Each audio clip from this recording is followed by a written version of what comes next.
8h13 sur RMC, votre invité Jean-Jacques Bourdin, Philippe Pascaud, ancien adjoint à la mairie d'Évry, ancien conseiller régional, auteur de Pilleurs d'État aux éditions Max Milo. Philippe Pascaud, bonjour. Bonjour Jean-Jacques. Merci d'être avec nous. C'est ce moi qui matin. vous remercie. Alors bien, écoutez bien ce que va nous dire Philippe Pascaud, parce que c'est la réalité.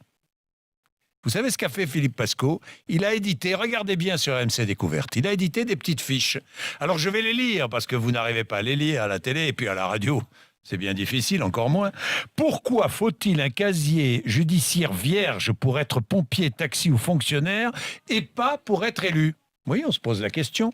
À revenu égal avec un salarié, un élu peut payer 2 fois moins d'impôts. Mais oui, un élu peut cumuler jusqu'à 5 retraites et sans plafond. Philippe Pascaud, votre livre « Pilleurs d'État » aux éditions Max Milo recense tous les abus légaux, je dis bien légaux, dont bénéficient les élus. Exactement. Je vais vous en citer un autre, puisqu'on est là dans une radio sympathique. Vous savez ce que c'est qu'une pension de reversion? Oui, évidemment. Un simple salarié, c'est 54% de 19 000 euros maximum. Moi, j'ai une amie qui vient de perdre son mari. Elle touche 357 euros de pension de reversion. Une femme d'élu, ou un homme d'élu, c'est 66% sans plafond. Moi, j'ai du mal à comprendre qu'une femme d'élu soit plus fatiguée qu'une femme de salarié. Et c'est ce que je mets dans Pilleurs d'État. Tous ces petits privilèges, ces avantages, ces droits que certains élus se sont abrogés. Je dis bien certains élus parce que tous les élus ne sont pas pourris.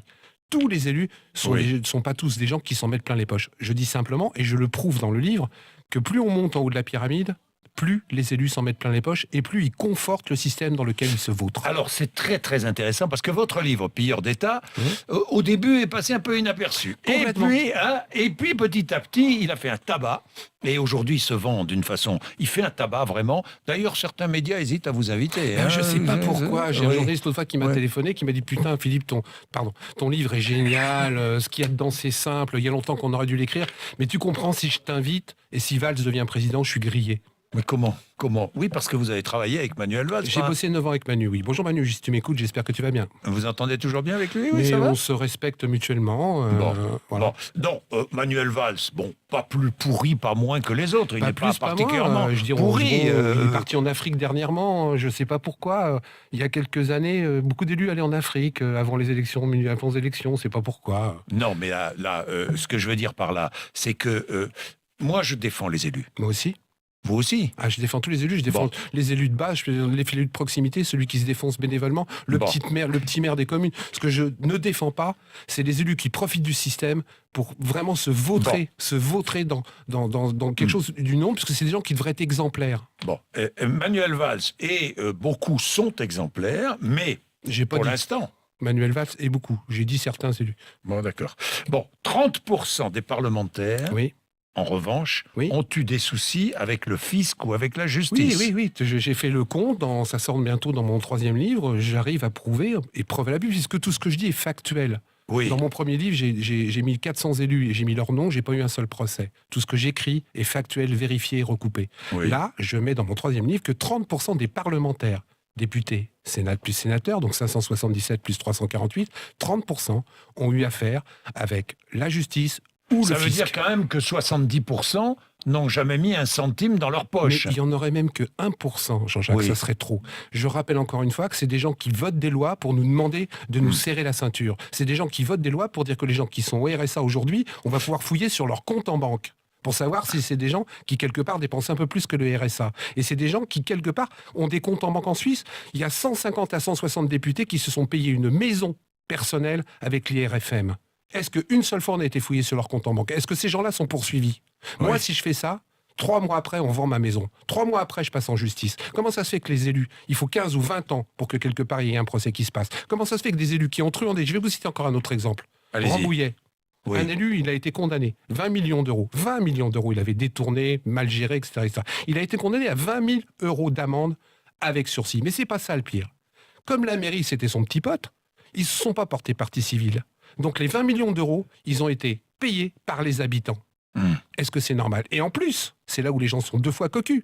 Comme il y a la protection fonctionnelle, non seulement l'élu, les habitants ont payé l'avocat, mais en plus ils ont remboursé les dettes. Et bien ça, il faut que ça s'arrête parce que les gens, je vais vous dire aujourd'hui, ils en ont marre. Mais Ils ne bien croient sûr. plus à la peste, ils ne croient plus au choléra, Bien ils sûr. n'ont pas envie des chemises brunes, ils n'ont Bien pas envie sûr. des chemises rouges. Du coup, il y a des endroits où il y a 75%, 80% d'abstention. Est-ce que c'est normal? Est-ce que ça doit continuer? Je dis non et je l'écris dans le livre Pilleurs d'État. Alors, vous dites certains élus touchent plus de 30 000 euros par mois. Leurs retraites sont cumulatives, celles Oui. d'adjoints, celles de conseillers régionaux, celles de députés. Ben ouais, Ils on- peuvent avoir jusqu'à 5 retraites, et Oui. tout ça sans plafond. Mais moi, je le croyais quand j'ai commencé ma carrière d'homme politique, il y a Oui. très très longtemps. J'ai vu des maires qui disaient, bon, je laisse ma place, j'ai fait assez de machin, j'ai fait assez de boulot comme élu, je deviens maire adjoint. J'ai Oui. compris après. Oui. Ils touchaient leur indemnité de maire adjoint, plus leur retraite de maire. Nous, quand on prend notre retraite, on n'a pas le droit de travailler plus haut que notre dernier salaire. Pourquoi ces gens-là peuvent cumuler? Oui. Comment se fait-il que des gens qui doivent être exemplaires, qui doivent nous montrer l'exemple, en ont plus que les gens qui seront soi-disant censés représenter? Ça, Oui. c'est complètement anormal. Oui, et puis le casier judiciaire. hein, Alors, ça, ce c'est- casier alors judiciaire, ça, je le c'est- dis depuis 2 ans. D'ailleurs, j'ai commencé sur votre antenne dans Oui. une autre émission qui s'appelle Les Grandes Gueules, à Oui. le dire il y a 2 ans.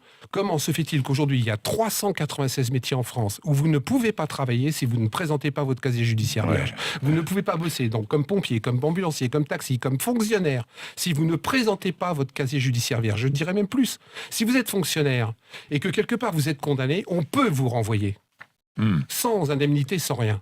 Pour être élu ou réélu, on n'a pas besoin de présenter un casier judiciaire vierge. Je demande à Manuel, puisque tu es Premier ministre, il n'y a pas besoin d'une loi pour ça. Juste une petite directive ou un décret ou quelque chose comme ça. Fait que pour être élu ou réélu en France, on soit obligé de présenter son casier judiciaire vierge. Oui. Et donc les retraites douillettes, les exonérations d'impôts, les salaires, Mirobolant, les qu'on cumule. avantages. les avantages. Alors parlez-moi des avantages. Tiens, Et il les y en a passes plein, des droits. avantages. Il y en a plein quand vous êtes élu, et je l'ai été. J'ai Oui. été conseiller régional, président Oui. de la formation professionnelle et l'apprentissage. Déjà, du jour au lendemain, on vous appelle président, je ne sais pas pourquoi.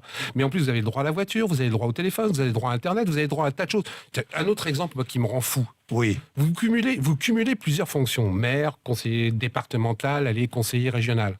Vous avez des frais de représentation. Moi, je m'explique comment on fait pour manger 3 fois par jour. Puisque dans ces frais de représentation sur chaque élu, on vous paye le déjeuner. Ouais. Moi, je ne mange pas 3 fois par jour. Pourquoi on payerait ces gens-là?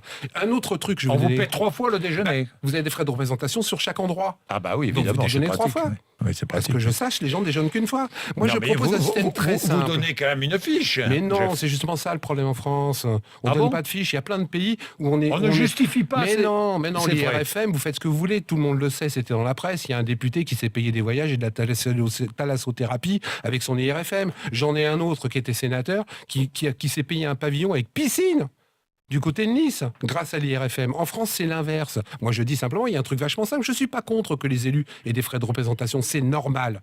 C'est Oui. normal. On n'est pas non plus là pour faire du Robespierre, etc. Ça se termine toujours très mal. Mais qu'au moins, ils présentent les factures avant. C'est-à-dire qu'il y a plein de pays où vous dépensez l'argent vous-même et vous vous faites rembourser. En France, c'est pas ça. On vous donne le pognon et vous en faites ce que vous voulez. Je reprécise que ce n'est pas tous les élus. Oui. D'accord? On- C'est une petite marge importante des élus. Il y en a moins qu'on le dit, mais plus qu'on ne le sait. Bien, ben merci Philippe moi qui vous Pasco. remercie. À lire. Hein. Je vous le conseille. Je vous donne le titre. Moi, je le garde. ouais, hein, je vous puis- donne le titre du prochain, vous allez voir, Allez. il est amusant. Ça s'appelle Du goudron et des plumes, délit d'élu, tome 2. Ah, ben voilà. Là, c'est Pilleurs d'État, hein, chez Max Milo. Merci Philippe Pasco d'être remercie. venu nous voir. À Merci. bientôt. Je suis content de vous avoir donné la parole. Mais Parce que moi, je suis surtout content si- d'avoir eu. surtout si certains ne vous la donnent pas. Ça